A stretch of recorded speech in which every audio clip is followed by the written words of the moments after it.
Hello, Cascadia fans. Welcome back to Cascadia In Swinger. I'm John Floresca here with my co-host Eddie Smith, and we are recapping the conference semifinals, FC Dallas versus Seattle Sounders. And then we will give you a preview of Minnesota United versus Seattle Sounders.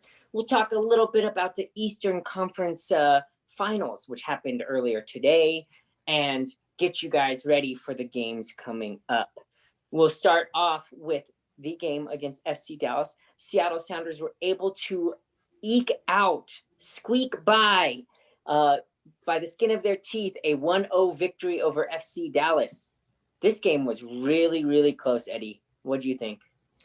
Yeah, definitely closer than how I thought this match was going to be. I thought it was going to be definitely more of a 3-1 victory, a close 3-1 victory in my eyes of what I thought it was going to be. I thought it was going to be 2-1 going into the final minutes, and then with Dallas pushing, I thought that Seattle would get the third goal. That was definitely not the case. This match was kind of boring going into halftime, and something of what Schmetzer said in the locker room stuck with the team going onto the pitch at the second half. And of all people, Shane O'Neill gets his head to the ball and scores his first goal in, I think, 5 years is what they said. And only a second goal in the MLS. His last time he scored was when he was with the Colorado Rapids years back. But good on O'Neill for getting his head to the ball and putting the Sounders club through to the next round. Yeah, that was the only score that happened this game. The first half was fairly boring, but that's how Dallas, I think, wanted it. When you're the away team, if you can keep it 0-0 for as long as possible, you can sneak in a late goal and run out of there with 3 points. We've seen it happen in several MLS games. If you are a fan of the league, you know that that's what you do when you're on the road. Your goal is to score late and run out the building with the points. Unfortunately, this Sounders squad is a veteran squad. They got that goal early in the second half. They knew they had to have it. It was a corner kick that led to the goal. Training ground. It was a set routine. A great pick by Yamir Andrade to free up Shane O'Neill for the goal. Dallas would come very, very close to equalizing in this one. In the 63rd minute, across from Michael Barrios, came across the box, and the ball was kicked by, I'm trying to figure out who.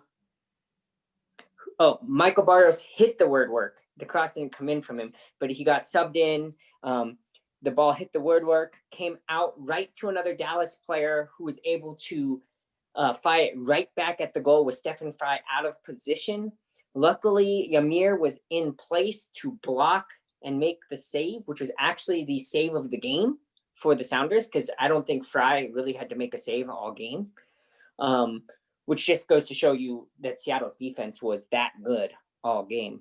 Other than that, the Sounders were able to really just kill off the game after that. I was going to say, with you talking about that ball off the post by Dallas, I was going to say if you look at the stats, don't let the stats fool you with that 0 shots on target by Dallas, because for that play, at least that one play alone, Fry had something to work for. But yes, definitely a great defensive job by the Sounders. I also say a great defensive job by FC Dallas, because I truly feel that a lot of people were saying that they were disappointed in the offense for Seattle, but I don't feel like that was the case. I think Seattle's offense was on point. If you look at it, they had 14 shots, only 2 on target, but sometimes you have to kind of put the on target to the side, like what we were just talking about with the clanging off the post by Dallas. But I felt Seattle's offense was on point. It was just Dallas had a good defensive setup for this match, and I feel like they almost pulled it off.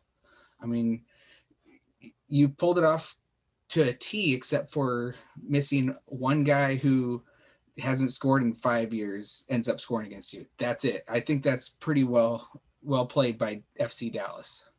Yeah, Dallas can't hang their heads too much on this one. They were underdogs from the start. But you are exactly right on Dallas's defense. I was reading a MLS post about from Matt Doyle, who I love reading his analysis. He showed that Dallas had 8 guys behind the ball anytime the Sounders got it. So you can go look at certain plays in the game where the Sounders are literally trying to pass around 8 defenders. And that's just it shows you Dallas's athleticism, because a lot of times if you put 8 guys back, you're not going to get any pressure going forward. You're bunkering. I wouldn't say Dallas bunkered in this one. I would say they played a strong defensive shape and then picked their chances really well. And that's what you can do with the athleticism that Dallas has. They're young, they're fast, so they can have guys get forward and those same guys run back. The only downside is when you're playing a veteran quality squad like the Sounders, is that you're eventually going to wear down, and that tactic is going to be harder to play, which we did see in the second half when the Sounders were able to take the air out of the ball. The last like 15, 20 minutes, Dallas really couldn't do anything to them. I will say this. I did have a player that I did not feel for the Sounders in this one, and to your surprise, it was not Nuhu. I had a decently big gripe about Jovan Jones, who ended up being the first player subbed off the field for the Sounders, which I thought was interesting as well. It just seemed like whenever he had the ball, he was always either a couple steps behind. He was passing to the other team. He was trying to make these passes to the Sounders players that were just getting picked off, and just never seemed on it throughout this entire match. What do you think about him going forward into the MLS Cup conference finals? Well, he's a proven player. He knows how to get the job done. And he did do a few things really well defensively. But I would say when it came to offense and transitioning into that offense, he was just a half step or a half page behind the rest of the team. It always seemed like the Sounders were 2 to 3 moves ahead, and he would just now be realizing what the plan was. So he just seemed a little lost out there, especially in the attack. But I do think that he is the piece out wide going forward. And I know that Christian Roldan played that role a lot during the regular season. But with Svensson being out, and I don't think there's been a clear reason. I know that originally it was COVID protocol traveling back from national team, but he should have been available for this last game against Dallas. They're saying that it's a undisclosed injury, extra precaution, or whatever. But as long as Gustav Svensson is out, you shift Christian Roldan back to the middle, because we've already discussed the fact that Delem cannot play in the middle. And that leaves that wing spot open. And I think having Jovan Jones out there with his veteran knowledge of the MLS playoffs, having led this or been part of that Sounders squad that won it in 2016, he's the guy you're going to have out there. Whether he's a half page behind offensively or not, he is going to help you get the job done. Well, we'll have to see what happens in the next round versus Minnesota. And are we ready to start talking about this preview? Oh, so many storylines to start with here, Eddie. Tell me, which direction do you want to go? You want to apologize first. I know that's what you want to do. Yes, I personally want to apologize to Minnesota's supporters. I did not do my research or my homework, so I apologize. I did not realize that Minnesota was going into this match versus Kansas City on a 9-game winning streak. Not winning streak, unbeaten streak. Sorry, unbeaten streak. And I think I would have made my prediction a whole lot different, I think, if I had that in my mind. But I think I probably would have changed it to maybe taking it to extra time or even penalty kicks between Minnesota and Sporting KC. but definitely would not have picked Minnesota to roll over Sporting KC 3-0. And boy, did those goals seem to come fast. Yeah, you point out the 9-game unbeaten streak going into that game for why we should have seen this coming. I look at the fact that Sporting Kansas City has outscored Minnesota in Kansas, in Kansas City, 11-1 in their last 5 games. Minnesota has only been able to score once in 5 tries going to Kansas City. They do not play well in Kansas. The game just doesn't work for them there. So even the analysts were saying we could have seen it coming, but then at the same time, they suck when it's playing Sporting Kansas City in Sporting's stadium. So I don't apologize. Minnesota came out with a great game plan. They proved me wrong. I had Sporting Kansas City winning that game. I actually had Sporting Kansas City going to MLS Cup. I know we're a Cascadia podcast, but I'm a realist. Sporting Kansas City, top to bottom, has a really darn good lineup. Now, they were missing some of those pieces, mainly their big playmaker, Polito, who wasn't able to play in the game against Sporting Kansas City or against Minnesota. That may have played a big factor in why Minnesota was able to beat them. But even without that one player, it should not have been 3-0. Does that 3-0 scoreline scare you, Eddie, as they come in to face the Sounders? Well, it definitely gives Minnesota some confidence going into this match versus Sounders at Lewin Field. But at the same time, I feel like the Sounders are ready for it. They have been known to be built for the playoffs. And so I don't think Seattle's going to take them lightly. I think both sides might kind of feel each other out for the first 10, 15 minutes and kind of see where each other is and then start maybe really going for the attack there. Yeah, I think Minnesota is going to come out with the same passion that they had against Sporting Kansas City. They fear nobody, and they shouldn't after beating the top team in the West 3-0 in their home park. But this is the playoffs. This is the Sounders, a team that the Loons have never beaten. Minnesota has never beaten Seattle and have always lost when playing in Seattle. So those are some key stats to think about. I know I just told you the stats of them playing in Sporting Kansas City and how they were able to prove that wrong. But the main thing that's going to be a huge factor for me in this one of the X factors, I think, Ozzie Alonso playing in Seattle against his former team in the finals, the Western Confrence Finals. I think he's going to look 5 years younger. This is going to be like, he's going to go hard. It's going to be insane. What do you think about that, Eddie? I think he's definitely going to be amped up. He's going to definitely be seeing a lot of friends on the Seattle side, but when they get in between the lines and that whistle goes off, it's just another team and another set of colors. He's going to play the Sounders just as hard as he plays anyone else. Maybe a little bit harder with, I wouldn't say rivalry, but just because it's his old club, he wants to do well. Mm-hmm. He wants to say, you shouldn't have shipped me away. This is his way of trying to say, hey, you should have kept me around, you know? Well, I don't think it was really a shipping away. I think it was his contract was up and he wanted a change of scenery. You think he wanted to leave?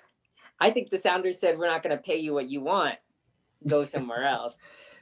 And I think he has kind of hinted at that in the past, is that he would have loved to stay and retire a Sounder. But the Sounders knew that his age was getting up there.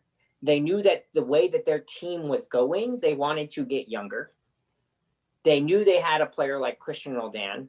They knew they had Gustav Svensson. And they were going to work this team going forward. And so he was the disposable piece, as unfortunate as it sounds.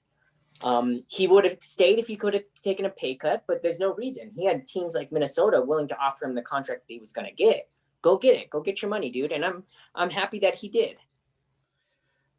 Well, it's definitely going to be interesting with this club as it's the first time, or it's the farthest right now that Minnesota has ever gone in the playoffs. And so I'm definitely excited to see how they come into this match, knowing it's their first time in a conference final. Well, they have their own big three that the Sounders have to worry about in Molino, Lod, and Reynoso. Reynoso actually is absolutely on fire right now. He has 3 assists in back-to-back MLS playoff games. The last time that happened was during the regular season back in 2004 when Jaime Moreno did it back in 2004. Now you've got Reynoso, who's just on a tear. He's their number 10. He didn't join the team till the fall transfer window, so he hasn't played a ton of games with Minnesota. I don't have the exact number, but I know that he came in towards the end of the season here. But he's making his presence felt. You get 6 assists in 2 games in the playoffs in this setting. People are going to really start to notice you. Yeah, for sure. One thing I'm curious about is what kind of scoreline do you think this is going to be? Do you think it's going to be a high scoreline, low scoreline? That match that you and I went to ended up being a 1-1 draw between Seattle and Minnesota. Are we looking at something close to that scoreline, or are we going to see some goals in this match? Well, looking at their last 4 meetings, there's only been one that had a 3-1 scoreline. That was 2018. So that was a couple of years ago. The last time they met was last year in October in Seattle, and it was a 1-0 scoreline. Knowing that Ozzy Alonso's on the field, knowing that the Sounders have Christian Roldan and Joao Paulo, I'm expecting this one to be a low scoring affair. I think both sides will be destructive in the midfield.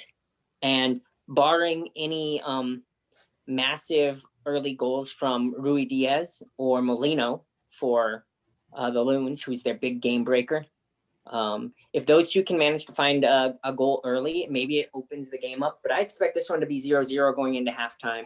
I expect it to be low scoring. I'm going to say 1-1 into regulation. And then the Sounders end up winning it 2-1 in extra time. Interesting. That will definitely be a nail biter for both sides. Um, I can't help but feel the same way going into this match on the scoreline. I think it's going to be a very tight contest. I can definitely see it going to extra time. I can even see this going to PKs. I think the way I'm going to go PKs, and with a scoreline 1-1 going to there, with Seattle winning 4-3. 4-3 in PKs. If it goes to PKs, I do think Minnesota is going to be a hurting body because Minnesota is actually missing 2 of their top players. They're missing their defender of the year in Ike Opara, and they're missing their starting goalkeeper, Tyler Miller. So with both of those out, Ike Opara has been out all season. So that doesn't really affect them too much. But not having Tyler Miller, I think St. Clair is great as a goalkeeper for Minnesota. But if it comes down to PKs and you had to pick between Stephen Fry or St. Clair to make a big play, you're going to pick Stephen Fry any day of the week. So if you're Minnesota, I think if you get into extra time and it's tied, you're throwing the kitchen sink towards the last 10 minutes there. And you're just going, really hoping for that goal. But that's just me. I wouldn't take my chances in that situation. It'll definitely be a fun match. So tune into that. It'll be at 6:30 Pacific time, 7:30 if you're on Arizona time like John is. That match will be on FS1, and if you're up in Canada, it'll be on TSN4. You can also catch it on Fox Deportes and Fox Sports app. So definitely a match to tune into. I hope you do that. Shall we talk about the Eastern Conference matchup that was today? Yeah, well, other than the fact that Seattle can't host MLS Cup now, which is the only reason it really affects Cascadia, because the Columbus Crew won that match. The MLS Cup will be played in Columbus, Ohio. Um, Other than that, the only small bit of exciting news coming out of that is it is Caleb Porter who is coaching that side. And we know Caleb Porter really well. We do know Caleb Porter very well. Another guy that we know very well, especially down in Portland, is Nagby. He's going to be facing an old rival in this match, and I'm sure that both Porter and Nagby are excited for this one. Oh yeah, so Columbus beat New England 1-0 in kind of a snooze fest of an affair, if you ask me. I watched the game earlier today. Columbus is a very strong side, and it'd be really interesting to see, should the Sounders advance or should Minnesota advance, how these two teams would face that challenge going forward.